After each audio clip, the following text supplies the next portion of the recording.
Sacred science is a revelation of God through science.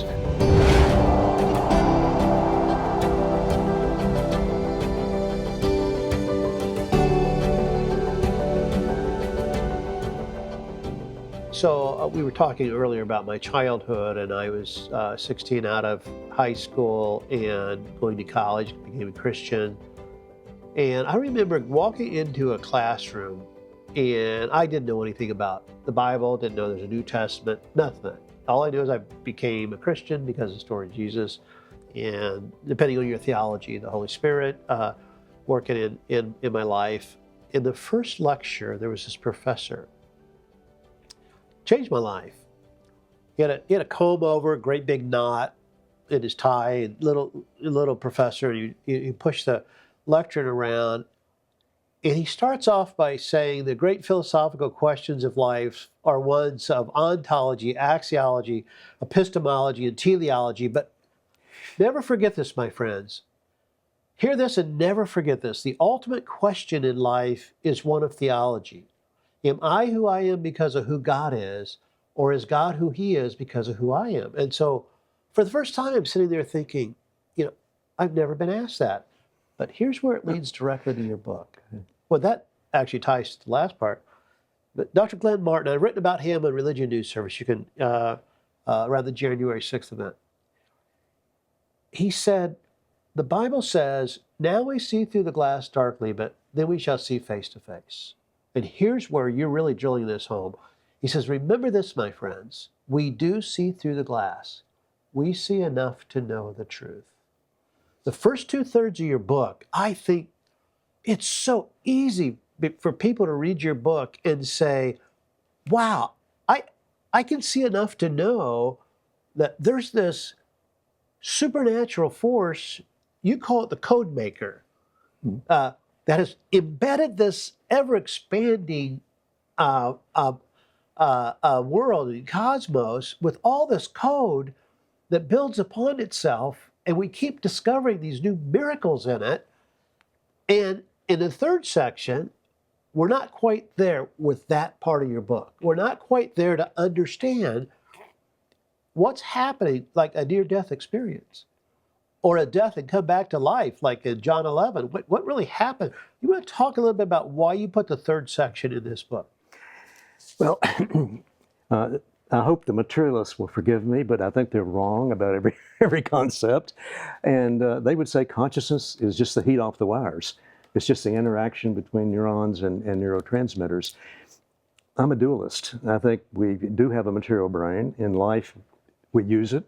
It filters our thoughts. I think we have a separate substance, created in the image of God, that filters through the brain. It's our mind, and I think that's different than synapses and neurons and chemicals. So what is the evidence that mind is more than the brain? I'm fascinated by the concept of terminal lucidity. People who have been demented for years, who haven't recognized a family member in 5 years, and then suddenly have a cogent discussion with a loved one, and within 24 hours they die. It's as though the mind is escaping this cage, this trap of the sick brain. The near-death experience I just love. I've been an enthusiast since I first heard one many, many years ago. And I have reasons to believe them, particularly, for instance, when they talk about the life review. And not all of them have a life review, but when they do talk about it, they experience their life review from the third-party perception, how they impacted the other person. We don't think about that day by day. And I'm like, where is this stored? Where is this stored in the universe? But it is stored, which gets whole back to the idea of the universe as hologram or quantum computer. But we are storing a trace of our lives. And the near-death experience, to me, is very believable. Unlike a dream, they always have a conclusion. Our dreams never really have conclusions. They only meet the predeceased. The blind see, who've never seen before. The deaf hear, who've never heard before. And for multiple reasons, and one of the great reason is the similarity between near-death experiences, and there are thousands of them, and they continue to be collected, and they're wonderful publications. I think they give us an example of the mind stepping away from the brain. The simple are looking down at their surgery from the top of the room, but then a visitation to a place of beauty with the predeceased, and I find a lot of credibility in those stories, and I think they're a real glimpse into heaven, and a lot of their titles say that. So that's going to prompt a lot of people, I think, to want to read the book to see what you're saying about that, because we all know of those stories. And actually, I just posted on a book and reviewed it at 22,000, I think, reads on LinkedIn. It's about a book called Anticipating Heaven by Dr. Pamela Pyle. She used to run different hospital programs, but it has stories like that in it. Yes. And she's not trying to understand it like that. She's just saying that if you're going to have a good death, you might want to think about those things a little before you get there, but realize that's coming. Actually, this week in D.C., sitting at the Museum of the Bible, I was with a veteran at the place with thousands of people. And we're sitting, actually it's a National Press Club, we went out to dinner afterwards, and there was a veteran there who had been thrown out of a tank and hit a tree, was declared dead, put in a body bag. He had no pulse. And during that time, he had one of those experiences, and he unzipped the bag. Oh, my goodness. You hear those? It happened with him. And we can talk later about this, but I just heard one of the stories this week, and the table was mesmerized. Imagine the National Press Club, you've got 3 rabbis on one side, and you've got a pretty well-known rancher on the other side, and you have this fellow here from Kansas, and it's like, it was just stunning. So I just heard one of those, and so I think it'll prompt a lot of people. Stephen Hawking's, when he wrote his book, he ended it on black holes. When I first started reading your section, I thought, oh no, is he getting into an area like Hawking that is simply conjecture? But for you, I found there was a lot of material there that maybe you disagree with me on his section on that book, but I just felt like as I read it, I thought, I'm not sure he has the answers yet, but he tells you there are answers. And there's too much information here that something isn't happening. Something has to be happening that can be cataloged. And I'm not even sure I've included this in sacred science. But one explanation, of course, black holes have event horizons. And the information that falls into a black hole, one of the rules in quantum mechanics is information cannot be destroyed. So it has to be preserved somewhere. The thinking is it evaporates, it has a leak around its event horizon. And the theory is that information is being stored on the event horizon of the whole universe, which of course is an amazingly religious concept. And again, is space-time in an entanglement from the mother event horizon. And of course, then you would say, well, is that event horizon heaven? And how wonderful, if God is in that event horizon, is that where he can work a miracle? Because we're out in the bulk of this holographic universe. We would have no idea that he's decided to heal a withered hand or turn water into wine. So I think the theory of the event horizon of the black hole carries a lot of deep religious implications. you prompted me to think about that in a different way, so I thank you for that. I mean, I've read about this, but suddenly it's like, that makes sense to me. Yeah. And I'm sure people watching this will. Well, I thank Roger Penrose for that. He's a wonderful thinker. He is Sir Roger Penrose because he came up with the math of the black holes. He claims that in his mind's eye he can visit that mathematical dimension, that landscape of math. And he did. He described the black hole, and not only did that, he proved that they exist. And now we know there's a supermassive black hole at the heart of every galaxy.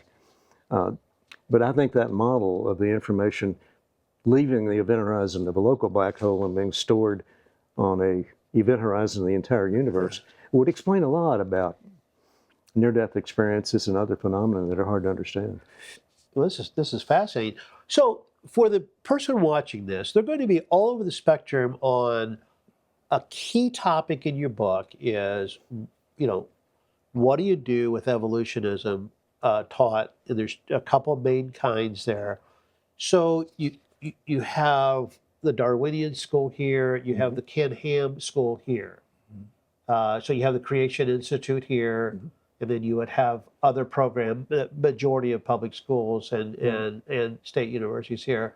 And then in between, you have a lot of people, you have Biologos and, and other places. There's at least 200, maybe 300 religious schools in the country that have an interest in an answer to this. And so can you summarize for us a healthy way then, in summary here, to look at dealing with that question of this kind of evolutionism and then a responsible look at that? Well, I think the correct answer is emerging, and that is through, again, the sequencing of multiple plant and animal species. And Darwin was, I don't want to be too critical because he didn't even know about a gene.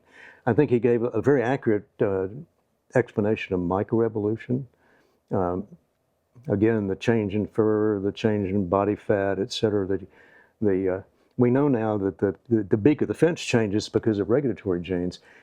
Our DNA not only reproduces itself, that's one important code. It makes proteins, that's called the triplet code, and then it regulates itself. And those regulatory genes are absolutely vital. And as we examine those genomes through sequencing, the surprise is unrelated species find the same gene. The question is, how do they do that? What's nominating the gene? There was actually a beautiful book published just a few years ago called Arrival of the Fittest. I've not seen that. And it's Andreas Wagner. And it described a library for life, all the protein and gene sequences in a higher dimension. And the idea would be that mutations in the genome visit and travel that library, bring back genes for the future. And surprise, we have completely unrelated animals finding the same genes to serve the same problem. And the great example are the pandas in China.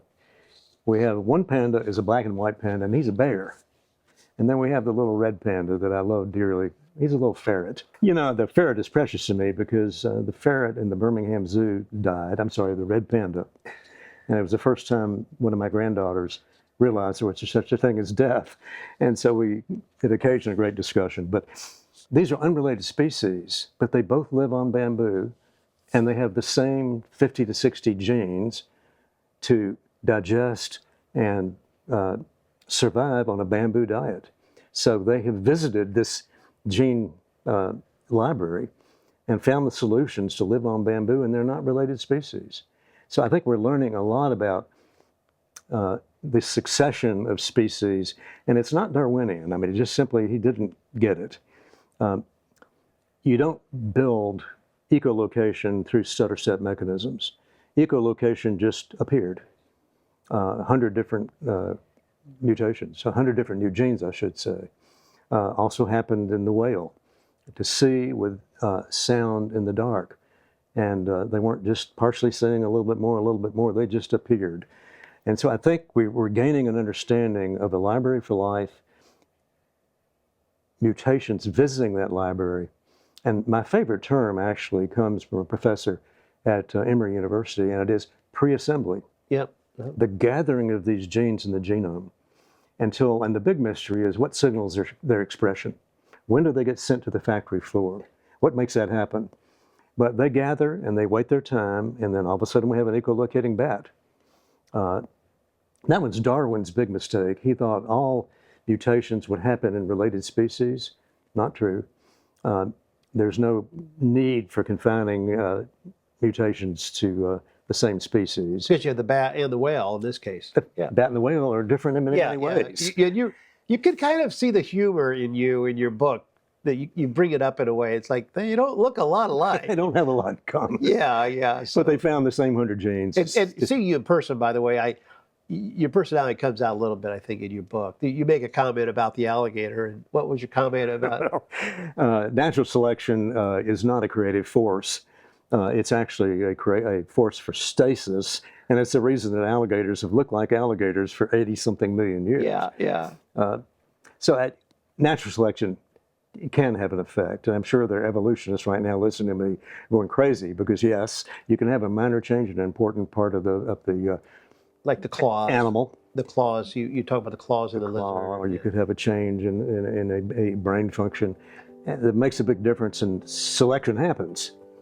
But that's not the complete driving force. It's really the generation, the finding of new genes. And that, again, has to do with this library of life. And I go way back and say, where was the equation for the Higgs field? That's why I think that's I make that the #1 important discovery in science. Looking at a piece of paper, reading an equation and saying, if this existed, if there were a Higgs field, it would give us the physical universe. And so now we can say there's a similar library for life, and it's in that library that we get the red panda and the black and white panda surviving on bamboo.